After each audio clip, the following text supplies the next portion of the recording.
अस्सलाम वालेकुम स्टूडेंट्स आज हम डिस्कस करेंगे हमारे पास एडवांस सेट थ्योरी में से दो इम्पॉर्टेंट शॉर्ट क्वेश्चंस हैं, थ्योरम्स हैं जो बेसिकली शॉर्ट क्वेश्चंस में बहुत ज़्यादा इंपॉर्टेंट है। ठीक है, तो उनको डिस्कस करेंगे। तो उस थ्योरम की जो बेसिकली स्टेटमेंट्स हैं वो 3 या 4 डिफरेंट वेज से पूछी जा सकती हैं। हम सबको डिस्कस करते हैं। तो सबसे पहले वो कहता है कि if A is the first element of an ordered set S. ठीक है, कि अगर क्या है ए आपके पास किसी भी ऑर्डर्ड सेट S का फर्स्ट एलिमेंट है, then A is its only unique minimal element. तो फिर A ही उसका क्या होगा, यूनिक मिनिमल एलिमेंट होगा और होगा भी यूनिक।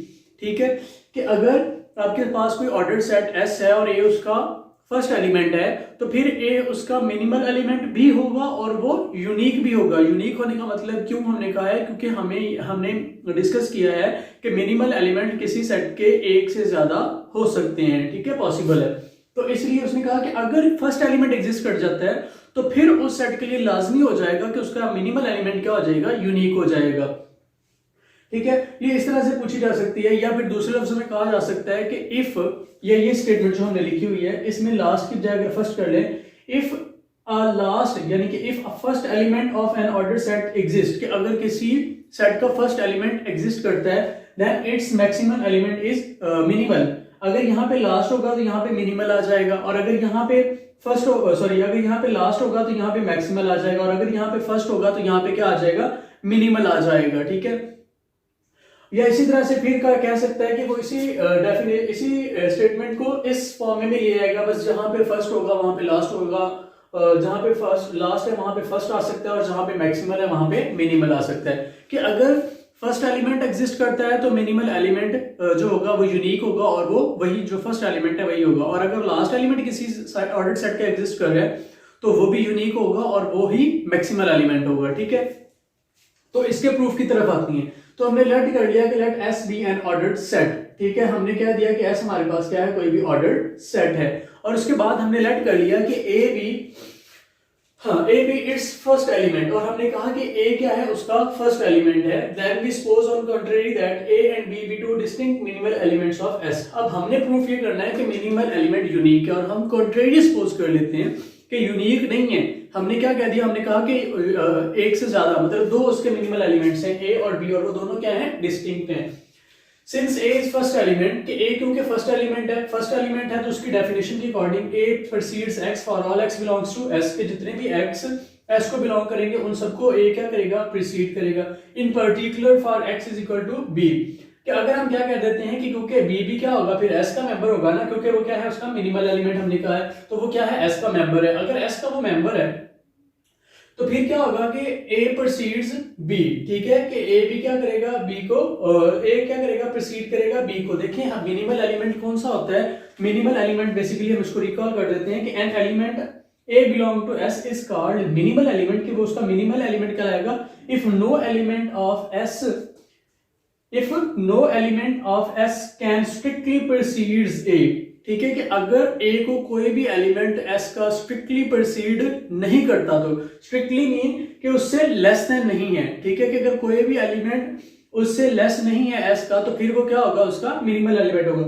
और इफ सब X belongs to S exist करते हैं एंड X precedes A, तो देन X A के इक्वल होगा। कि अगर ये चीज आ भी जाती है तो फिर इसका ये मतलब नहीं होगा कि X लेस देन A है ये, ठीक है, बल्कि उसका क्या मतलब होगा कि X A के इक्वल है। अब यहां पे आते हैं, ये जो स्टेटमेंट हमने लिखी है कि A, हमने कहा कि A precedes X for all X belongs to S, by definition आ गया। अब क्योंकि ये भी क्या है, X भी इसका, B भी क्या है, इसका कोई मेंबर है, तो A precedes B आ गया। ठीक है, अब B तो हमने कहा कि वो क्या है, मिनिमल एलिमेंट है।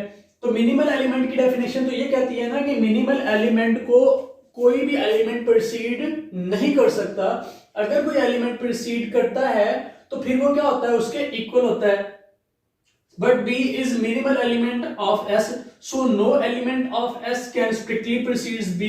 ठीक है, स्ट्रिक्टली प्रीसीड B नहीं कर सकता unless it is equal to B, जब तक वो B के इक्वल नहीं होता। ये हमने लिखा है कि अगर कोई element X belong to S, ठीक है, उस मिनिमल एलिमेंट को प्रीसीड कर रहा है तो वो उसके इक्वल होगा। ठीक है, और यही बात हमने यहाँ पे कह दी है क्योंकि B उसका मिनिमल एलिमेंट है। तो यहां से क्या आता है हमारे पास, यहां से आ गया कि ये उसी वक्त पॉसिबल है कि if A equal to B हो जाए, विच इज कंट्राडिक्शन। ये हमारे पास कंट्राडिक्शन आ गई। क्यों कंट्राडिक्शन आई? हमने तो कहा कि ए और बी डिस्टिंक्ट है, लेकिन यहाँ पे क्या आ गए, वो इक्वल आ गए। तो इसका मतलब है कि एलिमेंट क्या हो गया, यूनिक हो गया। Hence A is only unique minimal element of S. तो यहां से क्या प्रूफ हुआ कि ए उसका क्या है, यूनिक मिनिमल एलिमेंट है। उसके बाद सेकंड जो थ्योरम है उसमें वो कहता है कि if A is the last element of an ordered set S, कि ए क्या है, किसी भी ऑर्डर सेट का लास्ट एलिमेंट है, then its maximal element is unique. तो फिर उसका मैक्सिमल एलिमेंट क्या होगा, यूनिक होगा, and that would be A, और फिर वो ए ही होगा। मतलब जो ये ए लास्ट एलिमेंट था वो ए ही इसका क्या होगा, मैक्सिमल एलिमेंट होगा। या दूसरी तरह से if A is the last element of an ordered set S, then A is only its unique maximal element. तो ये ए उसका क्या है, यूनिक मैक्सिमल एलिमेंट है। या फिर दूसरी तरह से क्या कह सकते हैं कि if a last element of an ordered set exists then its maximal element is unique। या फिर हम क्या कह सकते हैं कि if last element of an ordered set exists then it has unique minimal element or maximal element। ठीक है, कि it has unique maximal element। Okay, हम सिमिलर है, बिल्कुल इसी के सिमिलर है कि लेट हमने कर लिया A be an ordered set and A be its last, let S, हम एस कर लेते हैं।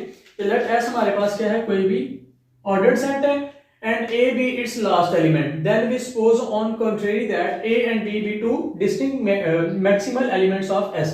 ठीक है, हमने प्रूफ ये करना है कि हमारे पास इसका जो मैक्सिमल एलिमेंट है वो यूनिक है। हमने कंट्रेरी फिर से सपोज कर लिया कि ए और बी उसके क्या है, दो मैक्सिमल एलिमेंट्स हैं। अच्छा जी, अगर उसके मैक्सिमल एलिमेंट्स हैं देन, और फिर हमने ये भी कहा मैक्सिमल एलिमेंट्स ऑफ एस। अब हम क्या देते हैं, since A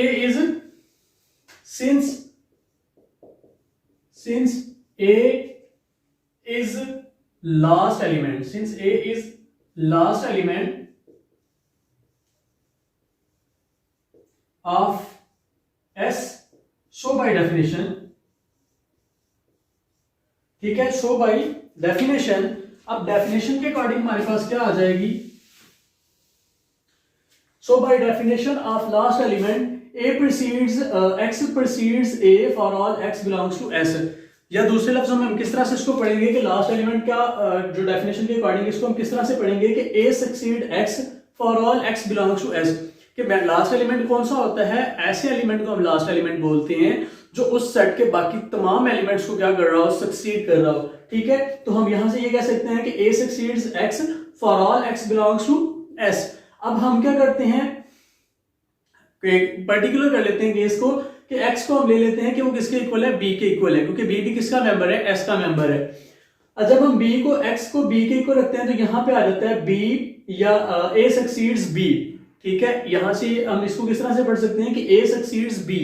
अब b क्या है, b क्योंकि है इसका मैक्सिमल एलिमेंट, और मैक्सिमल एलिमेंट को फिर कोई भी एलिमेंट जो है स्ट्रिक्टली सक्सीड्स नहीं कर सकता। अगर कोई एलिमेंट उसको सक्सीड कर रहा होता है तो वो उसके इक्वल होता है। अब b चूंकि क्या है, लास्ट मैक्सिमल एलिमेंट है, तो मैक्सिमल एलिमेंट को कोई भी एलिमेंट सक्सीड नहीं करता। यहां पे लिखा हुआ है कि a सक्सीड्स b, तो ये उसी वक्त पॉसिबल है जब b के क्या होगा, b a के इक्वल होगा। But b is the last element of s, so no element of S can strictly succeeds B unless it is equal to B। तो क्योंकि B हमने कहा कि उसका लास्ट एलिमेंट है, तो फिर कोई भी एलिमेंट S का B को स्ट्रिक्टली परसीड नहीं कर सकता जब तक वो उसके इक्वल नहीं आ जाता, unless it is equal to B। तो अब वो इक्वल आ गया, तो इसका मतलब है कि A किसके इक्वल होगा, B के इक्वल होगा। कि अब B क्योंकि क्या है, उसका हमने कहा मैक्सिमल एलिमेंट है। ठीक है, अगर ये मैक्सिमल एलिमेंट है तो फिर इसको A सक्सीड नहीं कर सकता। ठीक है, कि कोई भी इसको अब A सक्सीड नहीं कर सकता, ये A उसी वक्त इसको सक्सीड कर सकता है कि जब ये B A के क्या होगा, इक्वल होगा। तो इसलिए हमने यहाँ पे लिख लिया A is equal to B, which is contradiction. फिर से ये कंट्राडिक्शन है, किसके, क्योंकि हमने कहा था कि ये A और B क्या है, डिस्टिंक्ट एलिमेंट्स लिए थे हमने कि ये डिस्टिंक्ट मैक्सिमल एलिमेंट्स हैं, हेंस डिस्टिंक्ट नहीं है बल्कि ये क्या आ गए हैं, सेम आ गए, इक्वल आ गए हैं। ठीक है, विच is contradiction, hence A is the only unique maximal element of S, और इसलिए A क्या है, उसका यूनिक मैक्सिमल एलिमेंट है। ठीक है, और यही चीज हमने क्या करनी थी, प्रूफ करनी थी। तो मिलेंगे इंशाल्लाह अपने नए लेक्चर में नए क्वेश्चंस के साथ, तब तक के लिए अल्लाह हाफिज।